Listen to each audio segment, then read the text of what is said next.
Hello दोस्तों, legal बस now.com पर आपका स्वागत है। लीगल बस एप्लीकेशन भी आप गूगल प्ले स्टोर से डाउनलोड कर सकते हैं और जुडिशरी प्रारंभिक और मुख्य परीक्षा के प्रश्नों का प्रतिदिन अभ्यास कर सकते हैं। तो आज ही गूगल प्ले स्टोर से लीगल बस ऐप डाउनलोड करें। आज की ऑडियो कक्षा हम जानेंगे सामान्य आशय क्या होता है। पिछले ऑडियो में भारतीय दंड संहिता के अध्याय 2 साधारण स्पष्टीकरण के अंतर्गत संहिता के भीतर बताए गए कुछ विशेष शब्दों का उल्लेख किया गया है।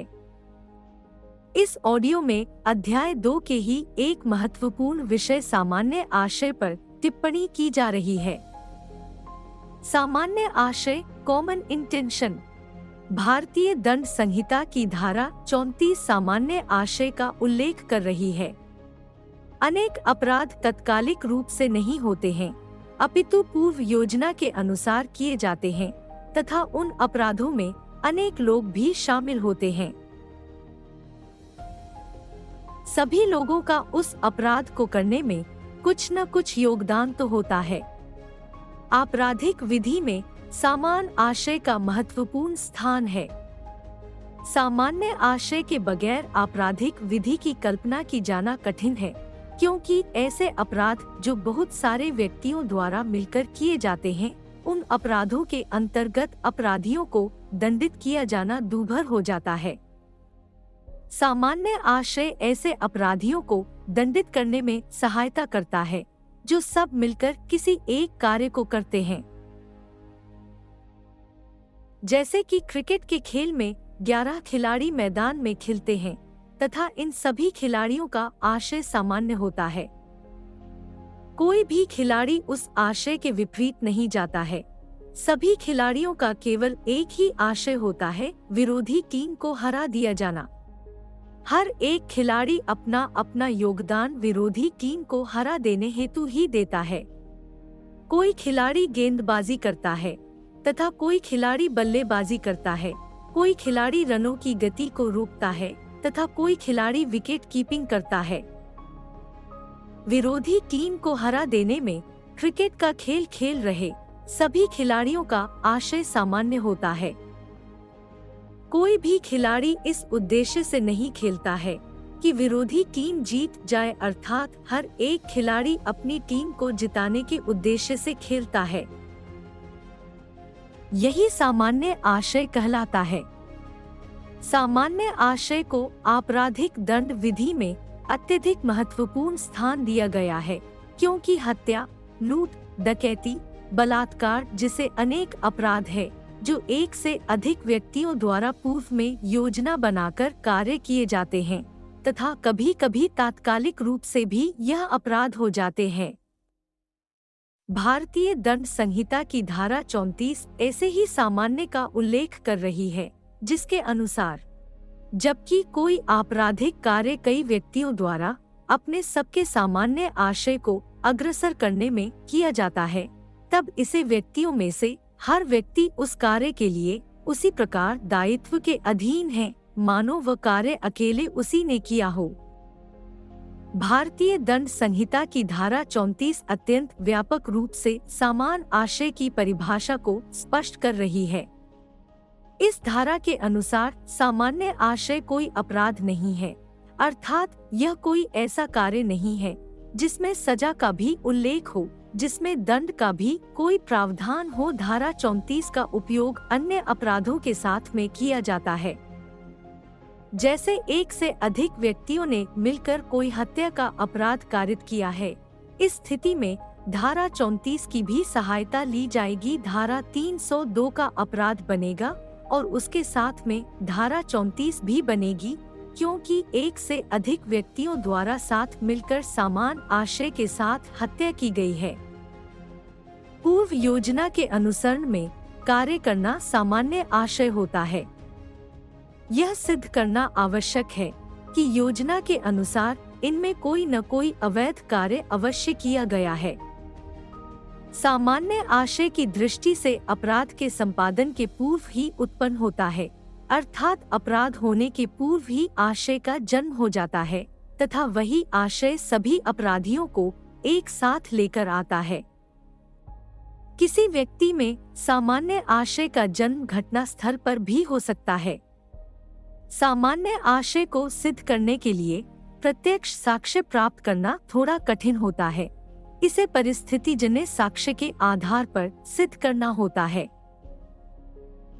भारतीय दंड संहिता की धारा 34 का मुख्य उद्देश्य ऐसे मामलों को हल करना है जिसमें यह सिद्ध किया जाना कठिन हो कि सामान्य आशय है। अग्रसर किसी समूह के प्रत्येक व्यक्ति ने आपराधिक कार्य का कितना भाग कार्य किया है, यह केवल एक साक्ष्य का नियम है। वह स्वयं किसी साबुत अपराध का सर्जन नहीं करता। इसका अर्थ है, यदि 2 या अधिक व्यक्ति संयुक्त रूप से सामान्य आशय से कोई कार्य करते हैं तो ऐसा ही है जैसा कि यदि कोई एक व्यक्ति करता तो होता। सामान्य आशय के लिए आवश्यक बातें। भारतीय दंड संहिता की धारा 34 का अध्ययन करने के उपरांत सामान्य आशय से संबंधित कुछ विशेष बातों का ज्ञान होता है। सामान्य आशय के होने के लिए 2 व्यक्तियों के बीच किसी पूर्व योजना के अनुसार सामान्य आशय उपस्थित होना।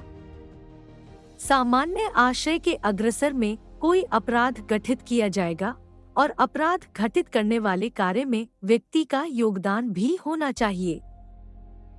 जब कोई अपराध किया जाता है और एक से अधिक व्यक्तियों द्वारा किया जाता है, उस अपराध को करने में सभी व्यक्तियों का आशय सामान्य आशय होता है। अब ऐसी स्थिति में कहा जाएगा कि सामान्य आशय के अंतर्गत अपराध किया गया है। धर्मपाल और अन्य बनाम स्टेट ऑफ हरियाणा के मामले में सामान्य आशय प्रत्येक मामले की परिस्थितियों पर निर्भर करता है। अपराधी के साथ रहने मात्र से सामान्य आशय का आधार नहीं है। इसमें योजना पूर्व से होना चाहिए तथा अपराध में अपराधियों का योगदान भी होना चाहिए। घनश्याम और अन्य बनाम state of Uttar Pradesh AIR 1983 SC 293 के प्रकरण में यह कहा गया है कि अभियुक्त के साथ घटना स्थल पर उपस्थित होने मात्र से किसी व्यक्ति को सामान्य आशय के अंतर्गत दोषी नहीं ठहराया जा सकता। जहां अचानक कोई घटना घटी हो और उसके लिए अपीलार्थी एक 15 वर्षीय बालक का पिता व भाई जिम्मेदार हो, वहां उस 15 वर्षीय बालक को मात्र इसलिए अभियुक्त नहीं माना जा सकता क्योंकि वह उसके साथ होने में सामान्य आशय से था। धारा 34 के प्रवर्तन के लिए यह आवश्यक नहीं है कि प्रत्येक अभियुक्त द्वारा मृतक पर अवश्य ही हमला किया गया हो। इस निमित्त यह दर्शित कर देना पर्याप्त है कि अभियुक्त व्यक्तियों द्वारा प्राप्त करने के सामान्य आशय में भागीदारी की गई और उसको अग्रसर करने में प्रत्येक अभियुक्त द्वारा पृथक कार्यों के माध्यम से अपनी नियत भूमिका का निर्वहन किया गया। इस तरह जहां अपीलार्थी बी द्वारा अभियोजन साक्षी PW को मृतक इसको बचाने से निवारित किया गया हो, वह धारा 34 की मदद से उसकी दोष सिद्धि को ठीक नहीं माना गया। सामान्य आशय के आत्मनिष्ठ तत्व का उद्देश्य पर अनुचिंतन अपराध के अनुक्रम में किए गए अभियुक्त के आचरण से किया जा सकता है और अन्य लोगों के साथ अपराध कार्य में भाग लेना ही पर्याप्त नहीं है। समान आशय का जन्म और उसका विकास झटपट तत्काल हो सकता है। सामान्य आशय का तात्पर्य पूर्व व्यवस्थित योजना उस योजना के अनुसार मिलकर कार्य करना है। यद्यपि इस आशय का विकास घटना स्थल पर भी हो सकता है, परंतु उसे अपराध की जाने के समय बिंदु पूर्व का होना चाहिए। समान आशय का अनुमान अभियुक्त के कार्य आश्रम से तथा मामले की अन्य सुसंगत परिस्थितियों से किया जाना चाहिए। वह परिस्थितियों की क्षमता पर ध्यान देना चाहिए। अब तक के अध्ययन से यह बात स्पष्ट हो चुकी है कि सामान्य आशय को सिद्ध करना कठिन आवश्यक है, परंतु साक्षी यदि परिस्थितिजन्य उपलब्ध है तो ऐसी स्थिति में सामान्य आशय साबित किया जा सकता है। कोई कार्य सामान्य आशय को अग्रसर करने में किया गया है अथवा नहीं, यह निर्भर करता है कि सामान्य आशय और कार्य की प्रकृति क्या है। यह प्रश्न तथ्य का है कि विधि का नहीं। धारा 34 में उल्लेखित सामान्य आशय एक तथ्य का प्रश्न है और उसका अनुसंधान तथ्यों और परिस्थितियों से किया जा सकता है। राणा प्रताप बनाम हरियाणा राज्य 1983 SSC 327 के प्रकरण में कहा गया है कि जहां तक की उपस्थिति उसे सह अभियुक्त का हत्या करने का सामान्य आशय साबित नहीं होता, वहां उसे धारा 34/302 के अधीन दोष सिद्ध नहीं किया जा सकता, परंतु यदि पूर्व कार्य करने के सामान्य आशय के रूप में साबित हो जाता है तो उसे धारा 34/326 के अधीन दोष सिद्ध किया जा सकता है। वीरेंद्र कुमार घोष बनाम सम्राट 1930 के पुराने प्रकरण में अपीलकर्ता पर दंड संहिता की धारा 302/34 के अंतर्गत एक पोस्टमास्टर की हत्या का आरोप लगाया गया था। 3 अगस्त 1923 ईस्वी को कोलकाता नगर के सकरी टोला पोस्ट ऑफिस का सब पोस्टमास्टर पिछवाड़े के कमरे में अपने टेबल पर पैसे गिन रहा था कि बहुत सारे व्यक्ति आंगन की ओर से खुलने वाले दरवाजे में प्रवेश करके उसके पास आ गए और उससे उन पैसों को दे देने को कहा। इसी के ठीक बाद उस पर गोली चला दी गई। पोस्टमास्टर को 2 स्थानों पर गोली लगी हो, उसकी वहीं मृत्यु हो गई। आक्रमणकारी बिना पैसे लिए अलग अलग भाग गए। वीरेंद्र कुमार घोष को पोस्ट ऑफिस के सहायकों ने पीछा करके पकड़ लिया। उसके हाथ में पिस्तौल भी पाई गई। हत्या अपराध के लिए उसका विचारण किया गया। उसका कथन था कि वह बाहर खड़ा था, उसने मृतक पर गोली नहीं चलाई थी तथा उसे बाध्य किया गया था कि वह लूट के लिए दूसरों के साथ संयुक्त हो। उसने यह भी स्वीकार करने से इनकार कर दिया कि पोस्टमास्टर को मारने का उसका कोई आशय था। विचारण न्यायाधीश ने जूरी को निर्देश दिया कि यदि वह उस तथ्य पर संतुष्ट हो जाए कि पोस्ट मास्टर की हत्या सबके सामान्य आशय को अग्रसर करने में की गई थी, तो सभी हत्या के लिए उत्तरदायी हैं, चाहे भले ही उसने मृत्यु कार्य करने वाली गोली चलाई हो अथवा नहीं। कलकत्ता उच्च न्यायालय तथा प्रिवी काउंसिल द्वारा यह अभिनिर्धारित किया गया कि वीरेंद्र कुमार पोस्टमास्टर की हत्या के लिए उत्तरदायी है। प्रिवी काउंसिल की न्यायिक समिति की ओर से निर्णय प्रदान करते हुए लॉर्ड समन में विचार व्यक्त किया था, चाहे भले ही अपीलकर्ता ने कुछ भी न किया हो क्योंकि वह बाहर खड़ा हुआ था, फिर भी यह याद रखना चाहिए कि अपराध में भी जैसा कि अन्य बातों में होता है, वह भी व्यक्ति सेवक है जो केवल खड़े रहते हैं, वह प्रतीक्षा करते हैं। दंड संहिता की धारा 34 के अंतर्गत दायित्व का सार सामान्य आशय की मौजूदगी में पाया जाता है, जो अभियुक्त को ऐसे आशय को अग्रसर करने में आपराधिक कार्य के लिए प्रेरित करता है। धारा 34 की सफलतापूर्वक सहायता पाने के लिए यह अवश्य प्रकट किया जाना चाहिए कि आपराधिक कार्य जिसके विपरीत परिवाद किया गया है, अभियुक्तों में से किसी एक द्वारा अपने सबके सामान्य आशय को अग्रसर करने में किया गया। यदि ऐसा प्रतिस्थापित हो जाता है तो उनमें से हर व्यक्ति पर आपराधिक दायित्व उसी प्रकार आरोपित किया जाएगा मानो वह कार्य उसी ने किया है। बिशनदयाल बनाम दिल्ली राज्य AIR 1992 SC 504 के मामले में राजमार्ग पर लूट हत्या का अपराध कारित किया गया था। विचारण न्यायालय द्वारा धारा 302/149 के अधीन 5 व्यक्तियों को दोष सिद्ध किया था, परंतु उच्च न्यायालय द्वारा उनमें से एक को दोष मुक्त कर दिया गया और शेष 4 को धारा 302/34 और 394 के अधीन दोष सिद्ध किया गया। मृतक की बाई भुजा के ऊपरी पार्श्व भाग में जो चोट पाई गई थी, वह मृत्यु कारित करने के लिए पर्याप्त पाई गई। इन चारों में से किस अभियुक्त ने यह चोट कारित की थी ज्ञात नहीं हो सका। चाकू की चोट खाने के बाद मृतक उस स्थान से लगभग 116 कदम चलकर गया था। उच्च न्यायालय का यह दृष्टिकोण था कि किसी भी साक्षी को मृतक को लगी क्षति के प्राणघातक होने की आशंका नहीं थी, क्योंकि मृतक चल सकने की स्थिति में था।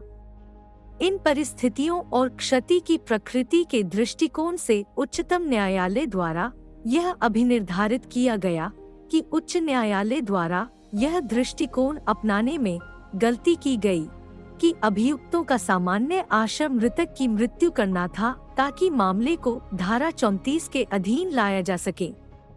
धारा 302/34 के अधीन की गई दोष सिद्धि को निरस्त कर दिया गया और अभियुक्तों को धारा 394 में दोषी करार दिया गया। वैजयंती बनाम महाराष्ट्र राज्य 2005 SSC 134 के प्रकरण में अपीलकर्ता द्वारा घटना स्थल पर उत्साहवर्धन किया गया था और उसके द्वारा कोई भी अन्य विकृत कार्य नहीं किया गया था। उसके पास कोई हथियार भी नहीं था। वह घटना स्थल पर तब पहुंची थी जब अन्य अभियुक्त वहां पहुंच चुके थे और मृतक पर हमला कर रहे थे। अपीलकर्ता की वास्तविक भूमिका और उन तथ्यों तथा परिस्थितियों को ध्यान में रखते हुए जिसमें विवाद उत्पन्न हुआ था, जिसमें मृतक के भाई द्वारा अपीलकर्ता की बहन की बेटी का शीलहरण किया गया था, यह अभिनीत किया गया कि यह निष्कर्ष निकालना कठिन है कि अपीलकर्ता प्रश्नगत हत्या की एक पक्षकार थी।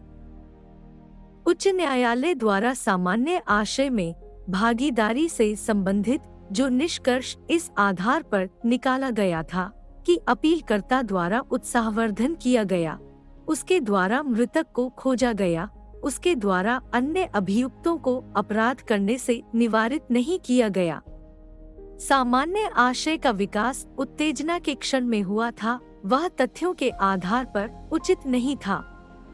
धारा 34 के अधीन अभियुक्त की सहभागिता का विनिश्चय तथ्यों के आधार पर किया जाना चाहिए।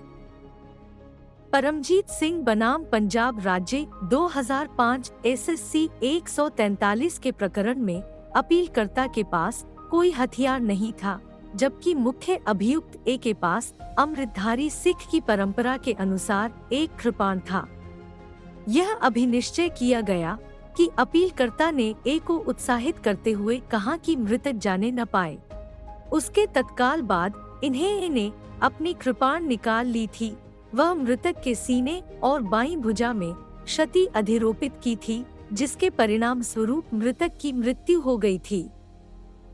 अपीलकर्ता द्वारा किए गए अभिकथित उत्साहवर्धन और का की कृत्य के बीच कोई संबंध स्थापित नहीं हो सका था। मृत्यु कारित करने के किसी सम उत्साह या ऐसे किसी कृत्य के अभाव में जो अपीलकर्ता को आरोपी हो और जो संभव रूप से ऐसे अभियुक्त अनुमान की ओर उन्मुख हो कि अपीलकर्ता है कि यह प्रबल इच्छा थी कि ए मृतक पर ऐसा घातक प्रहार करें कि उसे उसकी मृत्यु हो जाए। यह निर्धारित किया गया है कि अपीलकर्ता धारा 302/34 के अधीन दोष सिद्धि का दायी नहीं था, उसके बदले उसे धारा 324/109 के अधीन दोषी को 30 माह के कारावास और 5,000 रुपए के जुर्माने से दंडित किया गया। समान आशय के मामलों में कभी कभी यह होता है कि एक को दोष सिद्धि तथा अन्य को दोष मुक्ति मिल जाती है। न्यायालय किन्हीं लोगों को सामान्य आशय के अंतर्गत मान लेता है तथा किन्हीं लोगों को सामान्य आशय से परे मान लेता है। धारा 34 के प्रवर्तन के संबंध में एक विधिक प्रश्न यह उठता है कि क्या इस धारा के अंतर्गत विचार इन अभियुक्तों में से कुछ को दोष मुक्ति मिल जाने पर शेष को दोष सिद्ध किया जा सकता है। उच्चतम न्यायालय ने इस प्रश्न का उत्तर प्रभु बाबाजी नावले बनाम बॉम्बे AIR 1956 SC 51 के प्रकरण में दिया है। एक व्यक्ति पर धारा 302/34 के अंतर्गत अन्य नाम के व्यक्तियों के सामान्य आशय पर भागीदार बनने और अपराध कारित करने के लिए अभियोग लगाया गया था। अन्य व्यक्तियों को अभियोग से दोष सिद्धि मिल जाने पर उच्चतम न्यायालय ने यह अभिनिर्धारित किया कि जब तक यह साबित न हो जाए कि उसके वास्तविक हत्यारों के सामान्य आशय में भाग लिया है, उसे धारा 34 के अंतर्गत नहीं किया जा सकता। हर स्थिति में या तो प्रत्यक्ष साक्ष्य अथवा सामान्य निष्कर्ष द्वारा यह साबित होना चाहिए कि उस व्यक्ति ने अन्य अपराध करने के सामान्य आशय को अग्रसर करने में कोई योगदान दिया है। जे.एम. देसाई बनाम मुंबई AIR 1960 SC 889 के प्रकरण में उच्चतम न्यायालय ने इस संदर्भ में धारा 34 के प्रवर्तन के लिए 3 तत्वों की आवश्यकता बतलाई है। पहली, एक से अधिक व्यक्ति। दूसरी, सभी का सामान्य आशय। तीसरी, ऐसे समस्त व्यक्तियों द्वारा अपने सबके सामान्य आशय को अग्रसर करने में भाग लेना। इस प्रकार का भाग लेना शारीरिक रूप से ही उपस्थित होना आवश्यक नहीं है, अर्थात कोई व्यक्ति घटनास्थल से दूर होकर भी किसी अपराध में भाग ले सकता है।